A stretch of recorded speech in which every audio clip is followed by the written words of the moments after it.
1940s America mafia के नाम से दुनिया कांप जाती थी और 1972 में एक फिल्म आई जिसने न सिर्फ सिनेमा को बदल दिया बल्कि माफिया की दुनिया को भी हिला के रख दिया।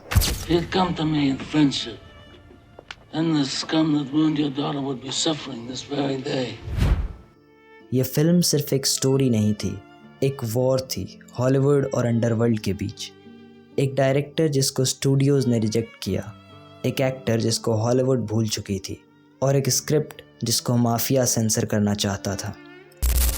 ये कहानी है द गॉडफादर की, पर ऐसी जो आपने कभी नहीं सुनी होगी।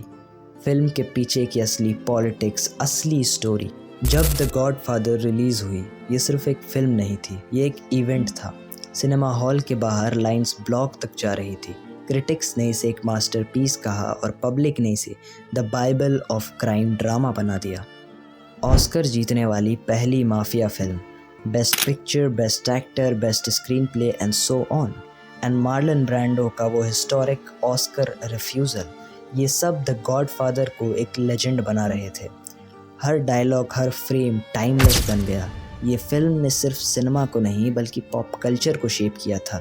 जहाँ पहले गैंगस्टर्स सिर्फ विलन होते थे, अब वो एंटी हीरोज़ बन गए।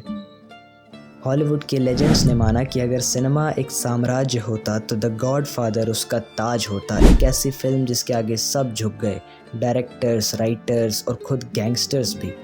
पर हर लेजेंड के पीछे होती है एक स्टोरी जो दुनिया नहीं जानती, and it's time to unveil that story.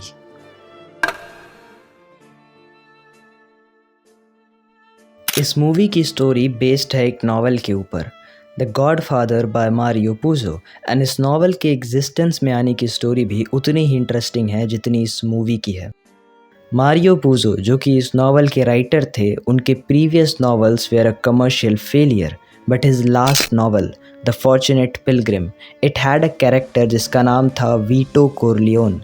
And जिन गिने चुने लोगों ने इस नॉवल को पढ़ा था, उन्हें ये कैरेक्टर पर्सनली काफ़ी ज़्यादा इम्पैक्टफुल लगा एंड दे सजेस्टेड कि इस कैरेक्टर को एक्सपैंड करके एक नॉवल लिखना चाहिए। एंड यहीं से स्टार्ट होती है एक लेजेंडरी स्टोरी की making, the Godfather by Mario पुज़ो।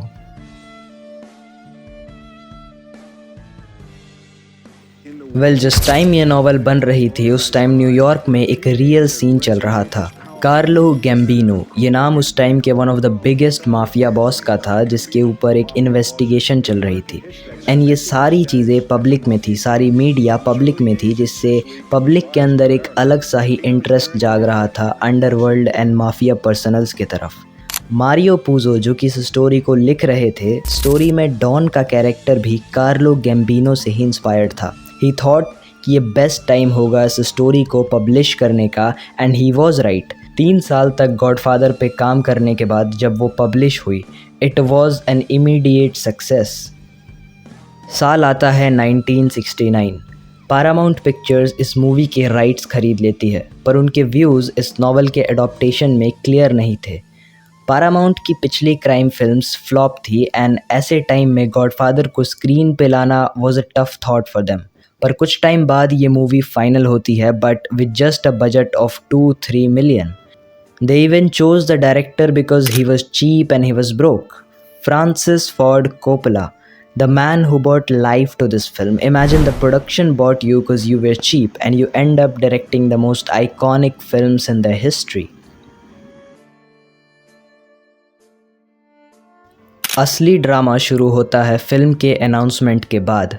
जिन लोगों ने ये फिल्म देखी है या ये बुक पढ़ी है, उन्हें पता है कि इस फिल्म में जो माफिया फैमिलीज़ दिखाए गए हैं वो इटालियन ओरिजिन के थे और ये रियल लाइफ से अडेप्टेड थी, जिसके कारण शुरू होता है प्रोटेस्ट, इटालियन अमेरिकन सिटीजन्स का प्रोटेस्ट। उन्हें डर था कि ये स्टीरियोटाइप हो जाएगा कि जितने भी इटालियन अमेरिकन लोग होते हैं वो क्रिमिनल्स होते हैं या अंडरवर्ल्ड से कनेक्टेड होते हैं।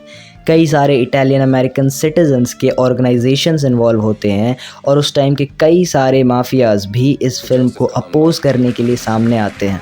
उन्हीं में से एक ऑर्गेनाइजेशन का हेड और रियल लाइफ माफिया जो कोलंबो पब्लिकली आके कहता है कि वो इस मूवी को अपोज करने के लिए किसी भी हद तक जाएगा, एंड ऐसा होता भी है। बहुत टाइम तक इस फिल्म की शूट को डिले किया जाता है, शूटिंग लोकेशन से इन्हें मना कर दिया जाता है, प्रोड्यूसर्स, डायरेक्टर, एक्टर्स को थ्रेट्स आते हैं, कई सारे अटैक्स भी होते हैं। एंड इन सब चीज़ों से परेशान होकर इस मूवी के प्रोड्यूसर एल रूडी कन्फ्रंट करते हैं जो कोलंबो को। हॉलीवुड और माफियाज़ के बीच एक मीटिंग फिक्स होती है, एक ऐसी मीटिंग जहां डॉन को एक 150 पेजेस की स्क्रीन प्ले हैंड करते हैं और बहुत सारी नेगोशिएशन के बाद ये बात फाइनल होती है कि इस मूवी से माफिया वर्ड को रिमूव करना होगा, and they all agreed. Movie में बस एक बार एक सीन में ये वर्ड यूज़ हुआ है, एंड फाइनली मूवी की स्टार्ट शुरू हुई। बट जब कुछ सीन्स रिकॉर्ड करके स्टूडियो भेजे गए, स्टूडियो वालों ने कहा कि ये सीन्स वर्किंग नहीं है। बट दो scenes were actually that good कि स्टूडियो ही चेंज कर दिया गया।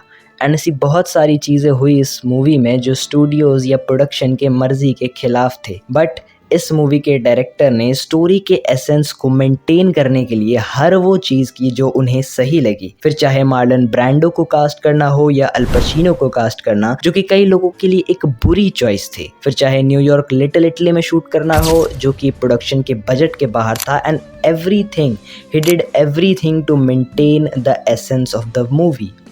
हॉलीवुड और अंडरवर्ल्ड के इस मीटिंग और इस डील के बाद इस मूवी में माफिया इतना ज़्यादा इन्वॉल्व हो चुका था कि जब इस फिल्म की शूटिंग चल रही थी तब सेट पे बहुत सारे रियल क्रिमिनल्स, माफिया मेंबर्स होते थे। वो लोग सीन्स को देखते थे और कई सारे सीन्स को इम्प्रोवाइज भी करते थे एज एन ऑडियंस। जब गॉडफादर का एक सीन शूट हो रहा था तो उस टाइम का सबसे बड़ा माफिया डॉन कार्लो गैम्बिनो, जिससे कि वीटो कॉर्लियोन का कैरेक्टर भी इंस्पायर्ड था, वो एक कॉफ़ी शॉप में बैठ के इस फिल्म की शूटिंग देख रहा था और पूरे एरिया में ये बात चल रही थी कि कार्लो गैम्बिनो शूटिंग देखने आया है। वो उस सीन से इम्प्रेस होता है कि उस एक्टर ने उसके कैरेक्टर को जस्टिस दिया है और उसने उस सीन को अप्रूवल भी दिया।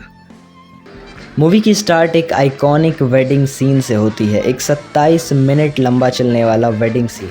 एंड इट इज़ सेड कि वो 27 मिनट डिसाइड करते हैं कि आप उस मूवी को पूरा देखोगे या नहीं देखोगे। उस सीन के आइकॉनिक होने के कई सारे कारण हैं, but let's talk about what happened behind the scenes. क्योंकि माफिया इस मूवी में इतना डीपली इन्वॉल्व हो चुका था, उन लोगों ने प्रोडक्शन से कई सारे रोल्स भी लिए, जैसे कि लूका ब्रासी का role, Godfather's personal hitman. He was an actual hitman in a mafia group, पर ही गॉट दिस रोल क्योंकि उसे अपना करियर चेंज करना था। एंड काफ़ी सारे एक्टर्स जो उस मूवी में काम कर रहे थे, वो लोग काफ़ी सारे गैंगस्टर्स के कॉन्टैक्ट में आने लगे just to know how they live. And in gangsters, mafias के इन्वॉल्वमेंट के कारण ये मूवी FBI के वॉच पे थी, क्योंकि इतने सारे माफियाज, क्रिमिनल्स एक ही मूवी में इन्वॉल्व थे, उस सेट पे प्रेजेंट थे, तो ऑफ कोर्स FBI के लिए एक इंटरेस्टिंग बेट थी। बट एनी हाउ ये मूवी शूट होती है फ्रांसिस फोर्ड कोपोला की बनाई हुई एक सिनेमैटिक मास्टरपीस। पूरे अमेरिका में एक बॉम्ब की तरह फटती है गॉडफादर, जिसका हर एक फ्रेम, हर एक सीन किसी आर्ट से कम नहीं, किसी पेंटिंग से कम नहीं। वो फिल्म देखना और उसे महसूस करना एक अलग ही एक्सपीरियंस है। And godfather wasn't just a film about criminals and mafias or crime. It was a story, a very slow burned story of a family, story of respect, sacrifice. It wasn't just a movie. एक ऐसी film जो कि इतनी layered, इतनी slow burn, psychologically complex थी, जो कि audience के ऊपर उस कल्चर का एक प्रिंट छोड़े। उस फिल्म के डायरेक्टर, एक्टर, राइटर, हर एक इंसान जो उस फिल्म में था, वो सिनेमा हिस्ट्री में एक नेवर एंडिंग नेम बन जाए। गॉडफादर को सिर्फ फिल्म स्कूल्स और स्टूडेंट्स नहीं अडेप्ट नहीं किया, even the mafia took it as a tribute.